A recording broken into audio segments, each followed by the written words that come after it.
India രാജ്യത്ത് ഏത് ഉന്നത തസ്തികയിലിരിക്കുന്ന വ്യക്തിയായിരുന്നാലും മോദിക്കെതിരെയോ മോദി ഏറ്റവും കൂടുതൽ പരിപാലിക്കുന്ന കോർപ്പറേറ്റ് ലോബികൾക്കെതിരെയോ ഏതെങ്കിലും രീതിയിൽ തെളിവുകളോ ഭരണഘടനാ വിരുദ്ധമായി അവർ ചെയ്യുന്നുവെന്ന് വിശ്വസിക്കപ്പെടുന്ന നടപടിക്രമങ്ങളെയോ ഉയർത്തിപ്പിടിച്ചാൽ അവരുടെ ജീവന് ഭീഷണിയാണ്.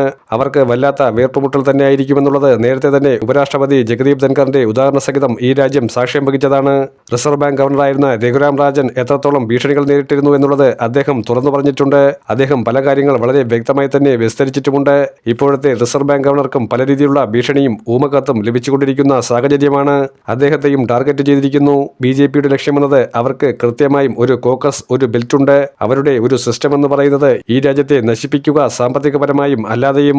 60 വർഷത്തിലേറെ കാലം കോൺഗ്രസ് ഭരിച്ച് കൃത്യമായ ദിശയിലേക്ക് ഈ രാജ്യത്തെ കൊണ്ടുപോയി പടിപടിയായി ഘട്ടം ഘട്ടമായി വികസനം കൊണ്ടുവരുന്ന രീതികളെ പരിപൂർണമായി തകർക്കുക, പബ്ലിക് സെക്ടറുകളെ മൊത്തത്തിൽ നശിപ്പിക്കുക, LIC പോലുള്ള സ്ഥാപനങ്ങളെ പരിപൂർണമായി സ്വകാര്യവൽക്കരിക്കാൻ വേണ്ടിയുള്ള നീക്കങ്ങൾ നാലുപാടും നടക്കുന്നു. അതിനുവേണ്ടിയുള്ള ഓർഡിനൻസുകൾ അണിയറയിൽ തകൃതിയായി നടക്കുകയാണ്. ഓർഡിനൻസ് എന്ന് പറയുന്നത് ലെജിസ്ലേറ്റീവ് പവറിന് അപ്പുറത്തേക്ക് കേന്ദ്ര സർക്കാരിന് കൃത്യമായി ഉപയോഗിക്കാൻ കഴിയുന്ന ഒരു പവറാണ്.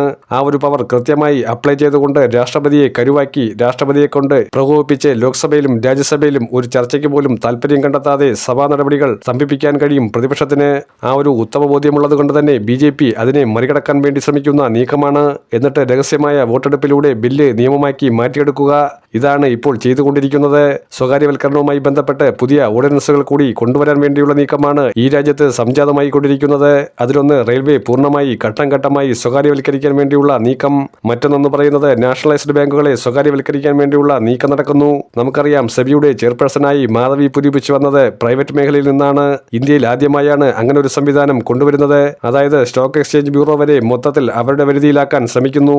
അധികാരം ഭാവിയിൽ നഷ്ടപ്പെട്ടാൽ പോലും ഇന്ത്യൻ ധനരീതികളെ ഒരു രീതിയിലും മാറ്റിമറിക്കാനോ ജനോപകാരപ്രദമാക്കാനോ സാധ്യതയില്ലാത്ത വിധത്തിൽ കോർപ്പറേറ്റ് നയങ്ങൾ അടിച്ചേൽപ്പിക്കാൻ വേണ്ടിയുള്ള ഓർഡിനൻസുകളാണ് അണിയറയിൽ തയ്യാറാക്കിക്കൊണ്ടിരിക്കുന്നത്.